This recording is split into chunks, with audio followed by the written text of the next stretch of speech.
Okay, so I've been, hello, before I jump in, I need to say hi. After coming back from traveling and doing some astrology stuff, I got the flu and it passed around in my whole house. So I apologize that it has taken me this long to do this, but it happens on such a perfect day. So I'm going to chalk this up to divine timing, as always, isn't it? Always divine timing. So on the 15th at 11:19 p.m. Central Time here in Oklahoma, we are going to have a eclipse, another eclipse. We're in this eclipse window time, and so we're going to be talking about this. And before I jump into that, I wanted to talk about today. Today is the 10th of May, and right now, Mercury is stationing, which means it appears that Mercury is at a standstill in the sky. And what happens when Mercury stations? It means that it's about to go retrograde. So it means that it's about to appear to move back. And we'll see it's elliptical kind of, it's a tricky fella, you know, Mercury's the trickster. So we'll see the pathway of it kind of be on an elliptic. So whenever it's doing that, it's, you know, moving backwards in the sky, and we get to see that. So let's talk about that, and let me share the chart for today as this is happening, and I'll speak a little bit on this chart, and then I will pull up the chart for the 15th, since that is the eclipse, and we will talk about what is going on in the sky, what is the collective feeling, what are we feeling on a personal and an individual level.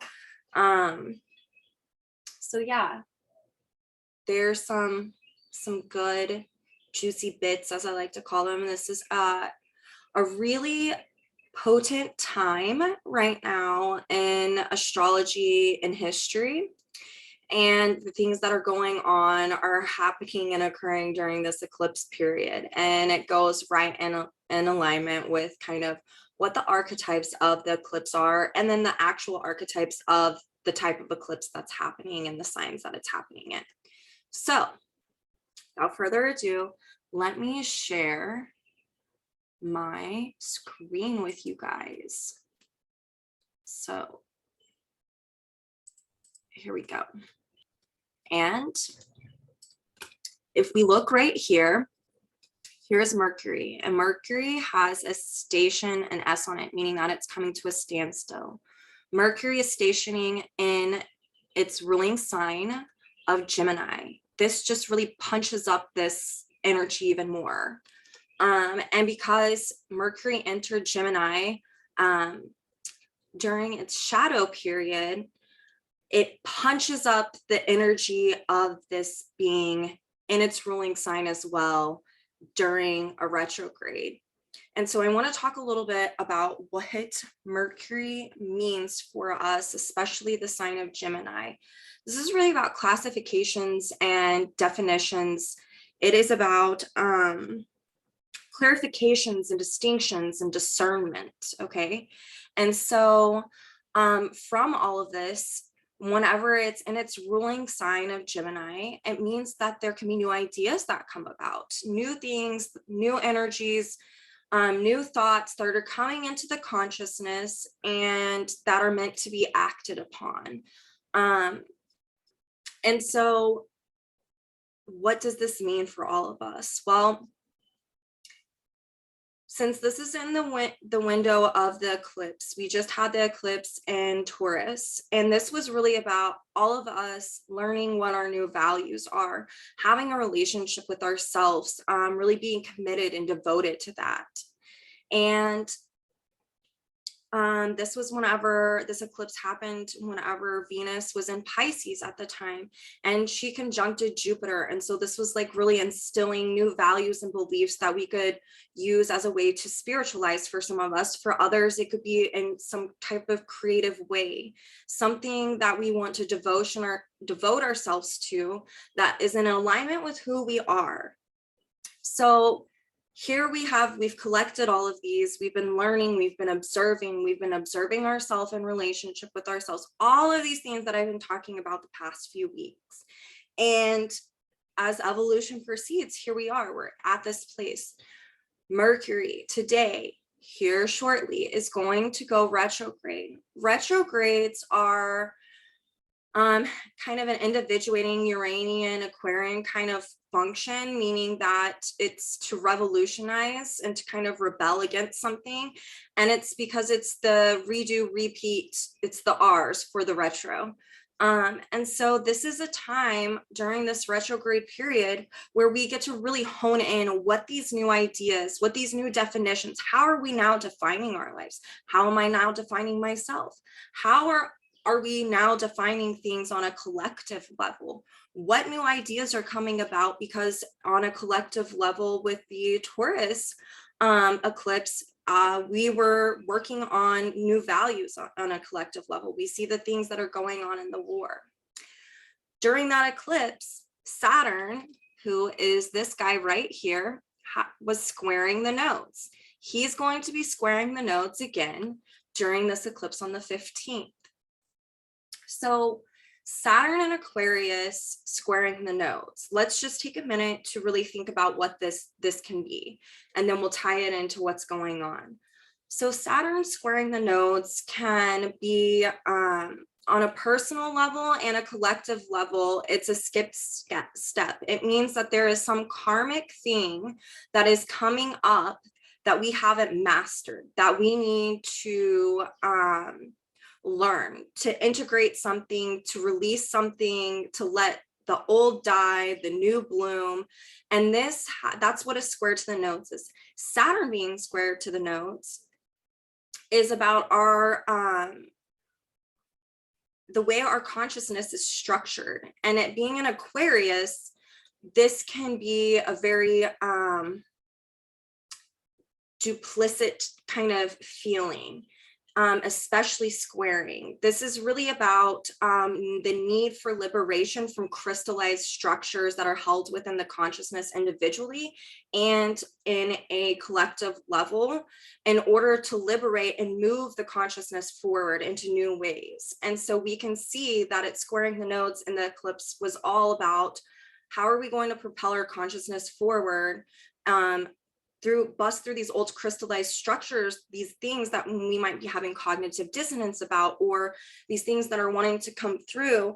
How do we liberate from this and transform our thinking so that way we can have new values and beliefs? And so this is what's going on. And now we have Mercury and Gemini going retrograde saying, hey, I'm going to give you some new ways to talk about what's going on.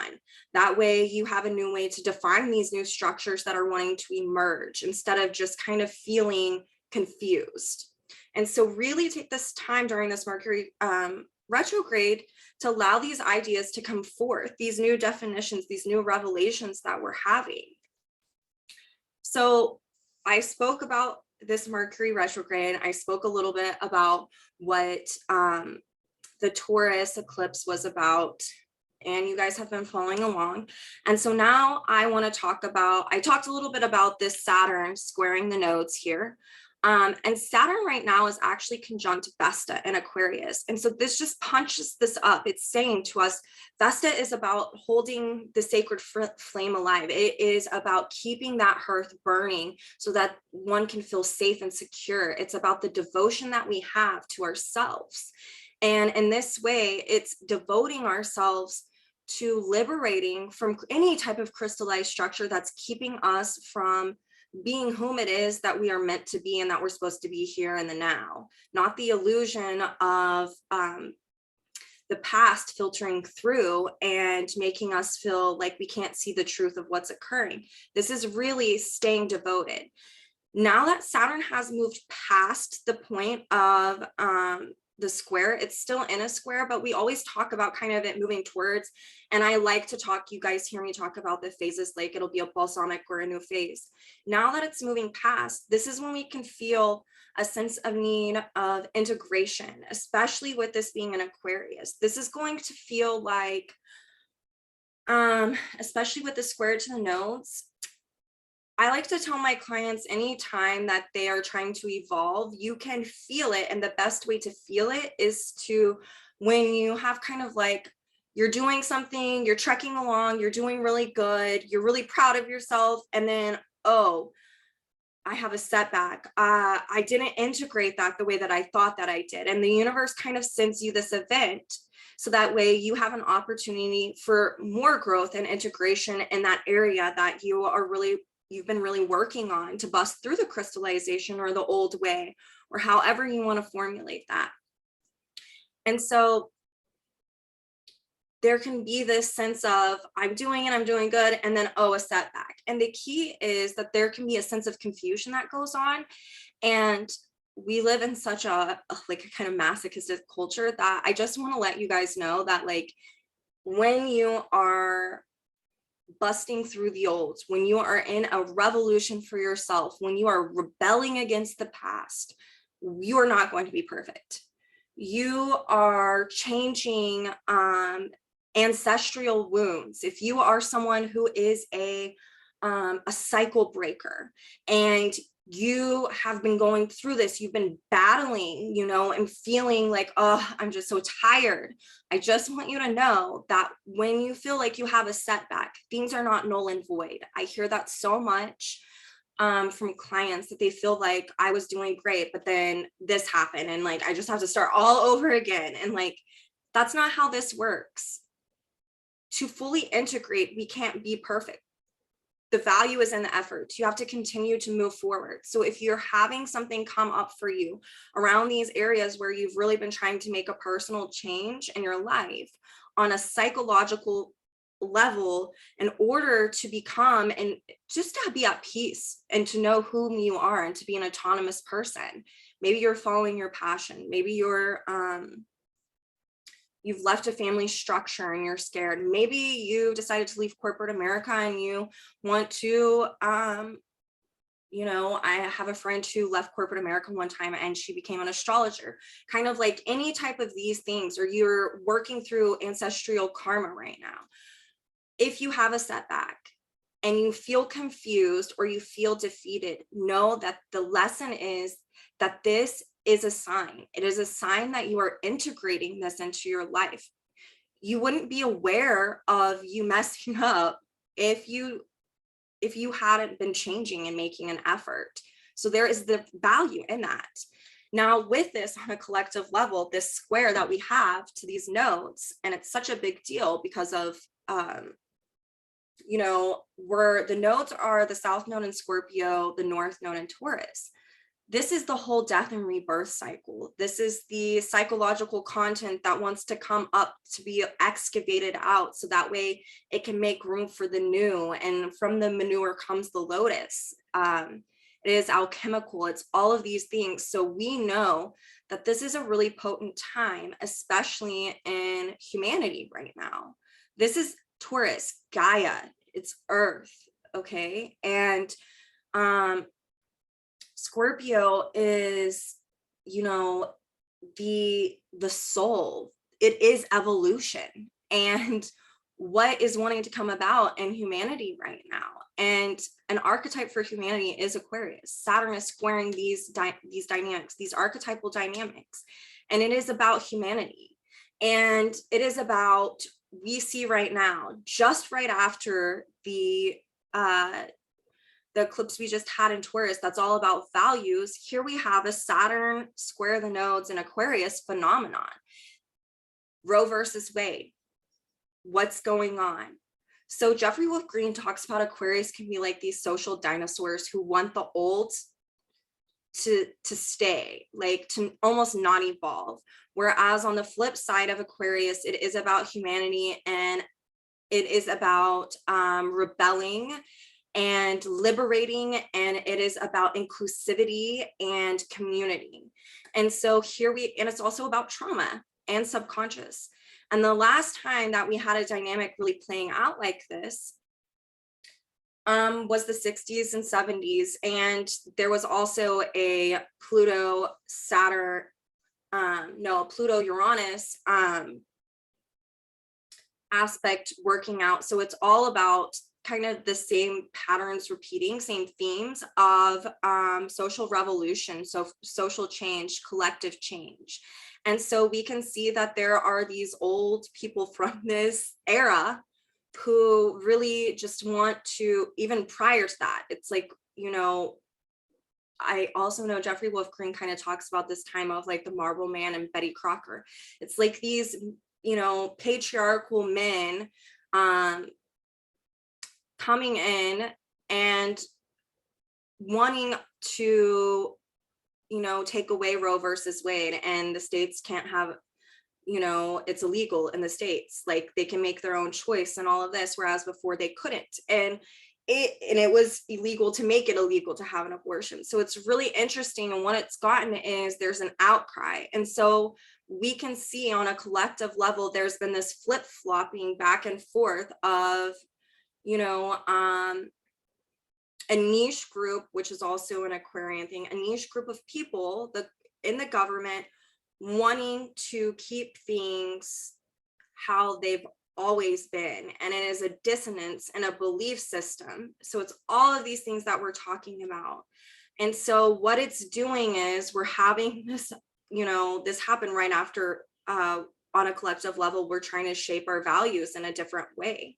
So here we see the manipulations coming about and these backdoor deals, manipulation is a Scorpio archetype, by the way. We see this happening and it's coming to light, and it's so that people can say something. And so you can see that there's this, I mean, you can feel the back and forth, the skip step happening as it's occurring. So I just wanted to talk about that a little bit. So on the 15th, we have this total lunar eclipse happening at 25 degrees, 18 minutes. This is a Scorpio one, total lunar eclipse. It's really interesting because on this day, the nodes are stationing. So this really punches this up. And we also have Venus and Aries. So it's like this conversation of all of these values that we've been talking about, that we're wanting to make a change on, that we've been observing about ourselves and coming to get to know, like, oh, that's not mine. And I really feel more in alignment with this. Now we're trying to integrate this, and how we do that is we have to, for humans, we have to reformulate. How are we going to define this so that I can understand what this is? And so all of this psychological content will come up about your motivations about things. And it's so that you can work on them. And when we have an eclipse happening on, this is always about karma. These are our karmic efforts. This is about our new beginnings and our manifestations and how these are coming about. What is the karma wrapped up in this? How have I been going about this? What's something from the past that is coming up for me to work on? Eclipses are about endings and beginnings. I know so many people who died on the last eclipse. Like I said, this is the archetype of death and rebirth. And these were people who had been sick, okay? So I don't want to freak anybody out. It was people who've been sick, were dealing with health. That was a Neptune, Pisces, Jupiter thing going on. I had talked about it prior to that. I don't feel like I need to really elaborate on that. And then there's the phenomenon of suicide. And so we saw even on an eclipse that happened. And that's something that I've been talking about for a few months, about all the kind of archetypes that are building up right now. So here we have Mercury right here. I'm still showing him on the screen, retrograde. And this is for us to really work on what all of this is.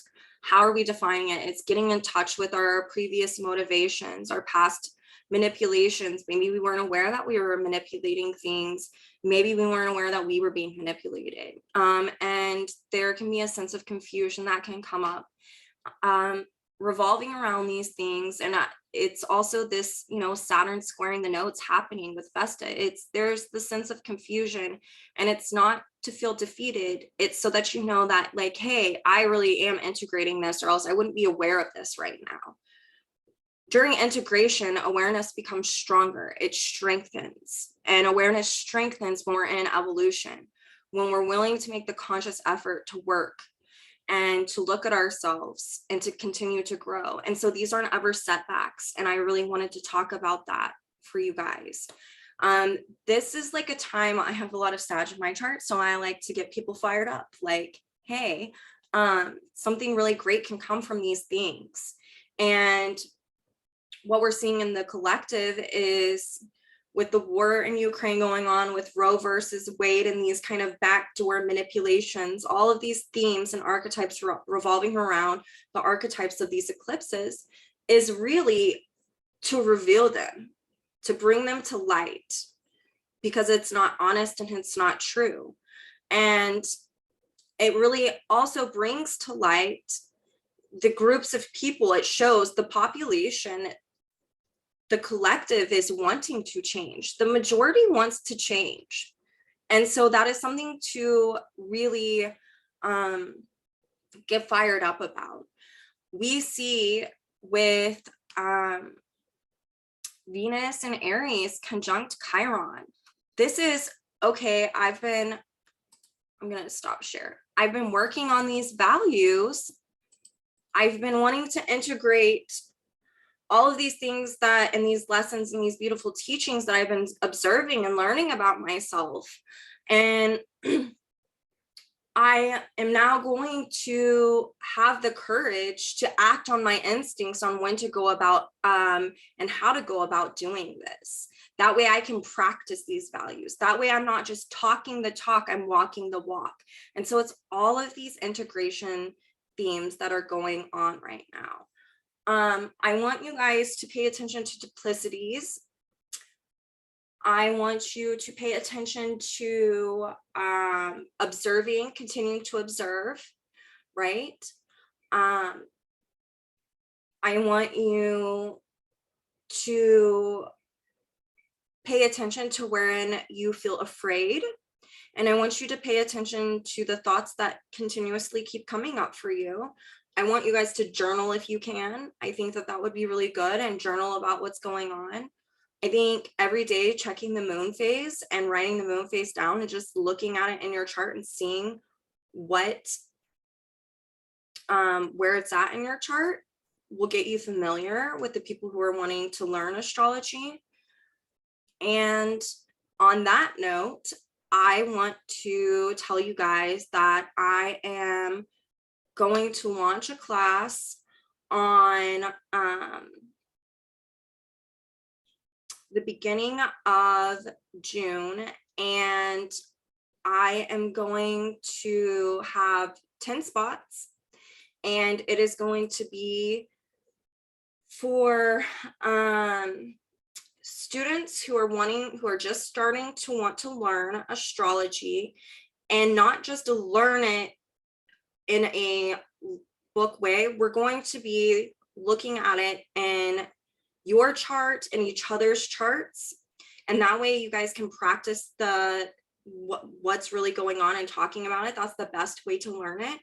And it is going to be a 6-week class, and we're going to go over the 4 elements and the signs, the ruling planets, what those mean. And we're going to be going over the moon and the nodes. And this is going to be an intimate setting. Like I said, it's only going to be 10 people. That way I can really help people out, and we feel like there's a community, a sense of community, because personal things can come up whenever we're talking about our charts. And I want it to feel safe, like it's a safe container. And this is going to be 6 weeks, and I'm going to have payment plans, and I'm also going to tell everyone, you know, the prices of that, it's going to be around $100 for 6 weeks, meeting once a week, and only 10 people. And then I can build on classes after that, or I can offer this class again. I really listen to everyone and the way that they are wanting to learn and how they're wanting to learn. And so I really wanted to structure this class around everyone else's learning and what is most beneficial to them. Or else, like, what are we doing? So I am going to make a flyer and post about it and have a sign up for that shortly. And I just want you guys to be kind to yourselves. I want you to consciously work on the energetics that are coming up in these dynamics. And I want you guys to pay attention to what your higher self is wanting to reveal to you. That way you can connect, and that way there's not this disconnect anymore. We are not spirit and flesh. We really are one. And that is what I want people to feel when they listen to their intuition and their higher self. So I want you guys to have a great, fantastic week. And I want you to share this. I want you to like it. I want you to tell your friends about it. I love you guys. I want to teach as many people as I can. And I love that you guys just like keep watching these videos. It's been an evolution for me, and you guys teach me more than I think I teach you. So thank you. Love you guys. Have a great week.